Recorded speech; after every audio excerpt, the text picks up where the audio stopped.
pregame show behind the scenes of everything. And why does he get that kind of access? Why does he get that kind of access?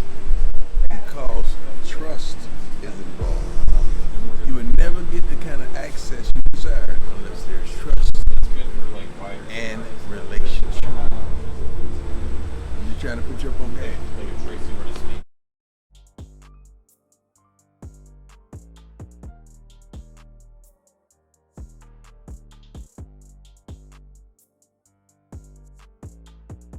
Like this weather? It's cool, man. Like I told everybody, I won't be standing outside all day. So I'm all right. You're Florida boy. We can't take that. No doubt. I'm all right. No doubt. I appreciate that. No doubt. No doubt. Pleasure meeting you, man. Thank you. Welcome, man. Yeah. You also? I'm a week ahead of you. That's it. Okay. Yeah. Coach supposed to be coaching receivers. Okay. I have a receiver, so yeah. Yes, sir. All right, brother. Nice meeting Nice you. to meet you, brother. Sorry, you All too. right. Devin, Rispress. I go by Coach Riss. I'm the assistant director of player personnel and high school relations. So what you do really well that you had? Go get them dogs. That's all right. Say that next time you know, right? There you go. When you look out there and you think about what you bring to the table, where you come from, what goes through your mind looking at where you are now? For one, I mean, of course, I see the fans, a full stadium, but I see a team on the sideline, man, that's undefeated, that's contending to play for the national championship, and bringing something back to Boulder that hasn't happened in since 1991, right?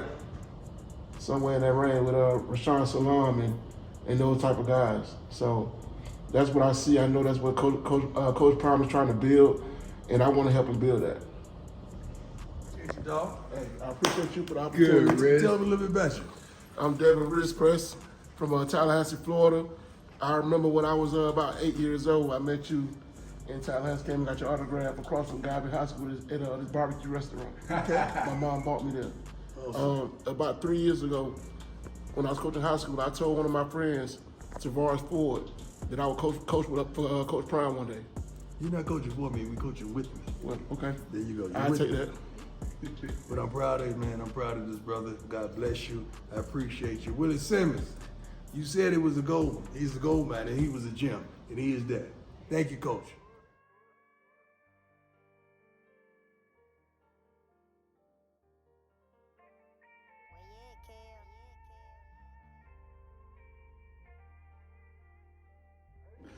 All right, Coach, so welcome to Boulder, man. Yes, sir. Appreciate you. So tell me about the story, the process, of getting here. Man, I took a weird path to get here. I was a ball player myself. I was actually pretty good.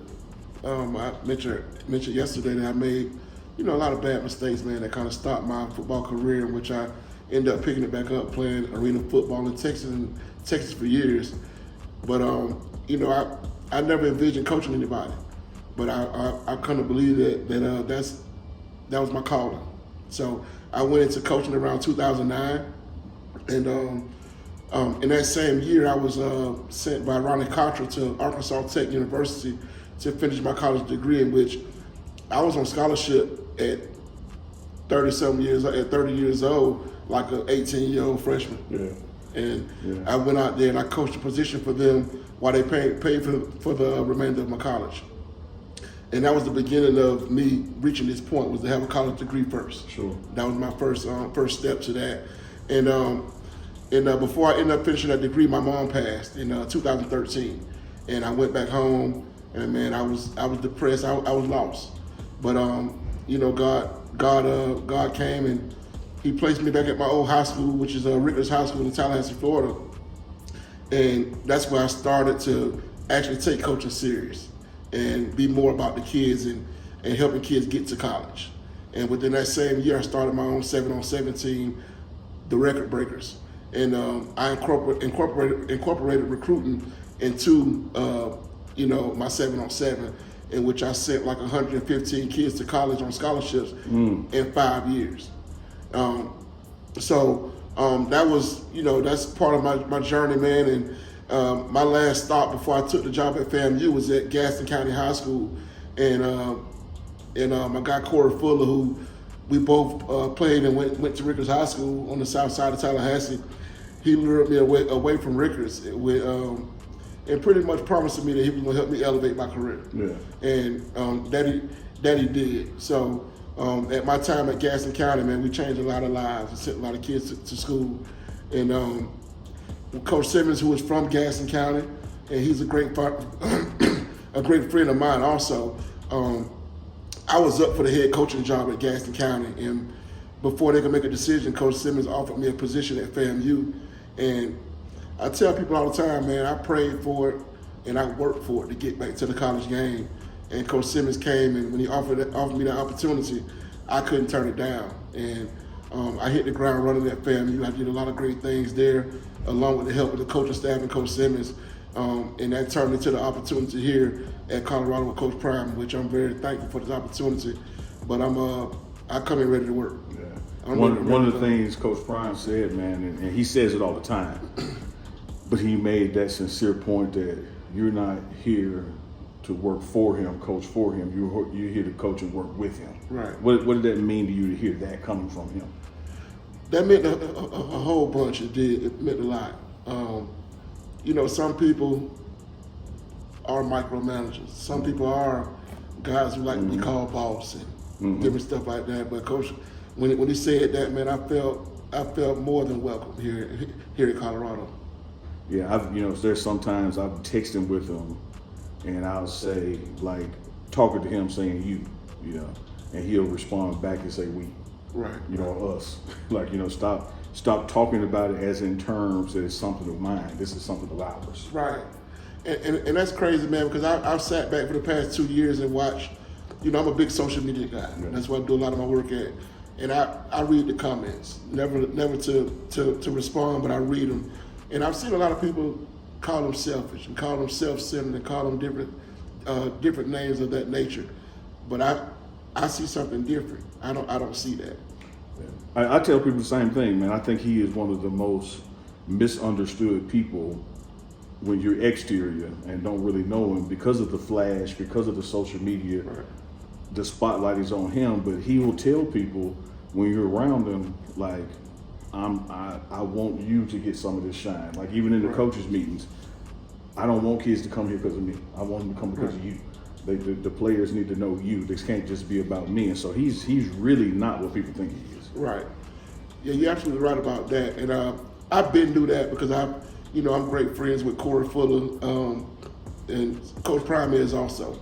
So I got to learn a lot about Coach Prime before I even came here to Boulder. Mm-hmm. So.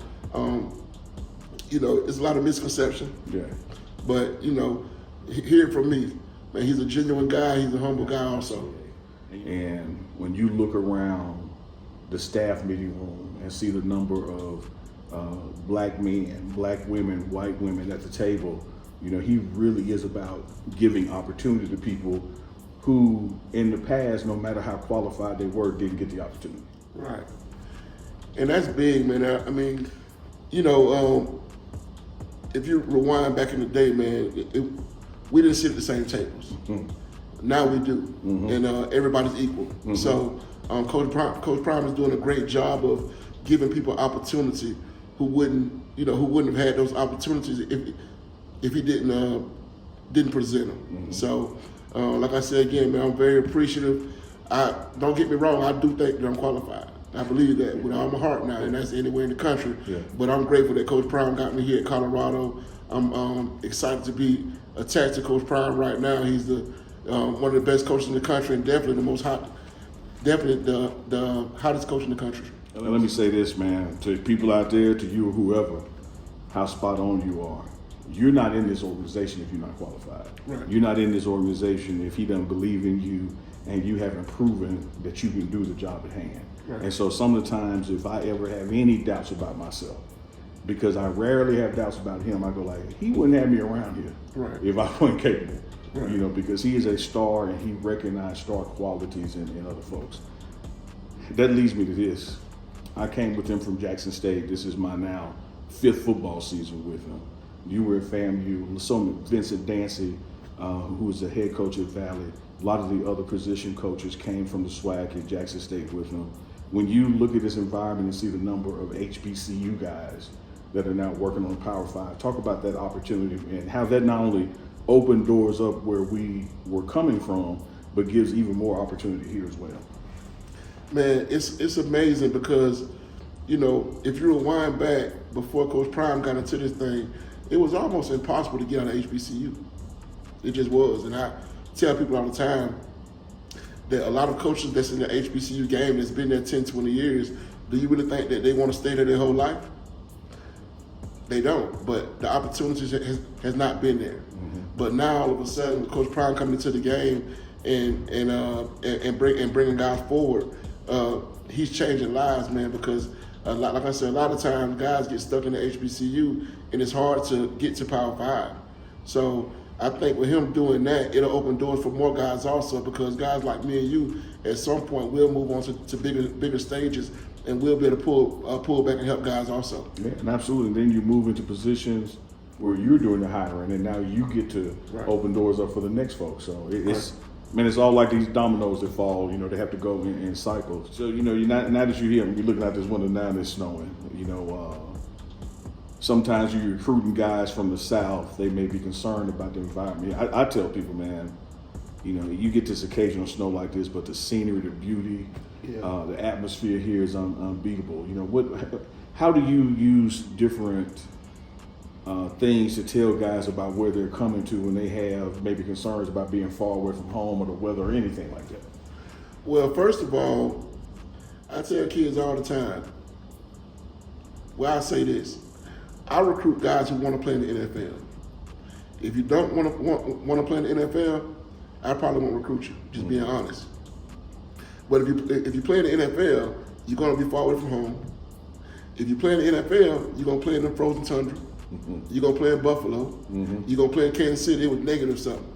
You're going to play there. So why not get used to playing in it now instead of staying down south all your life where it don't snow it, and then you end up going to Buffalo, getting drafted to Buffalo, and you don't even know how to respond to the weather. Mm-hmm. So that's what I tell the kids. If you play in the NFL, you're going to deal with those same things. Yeah.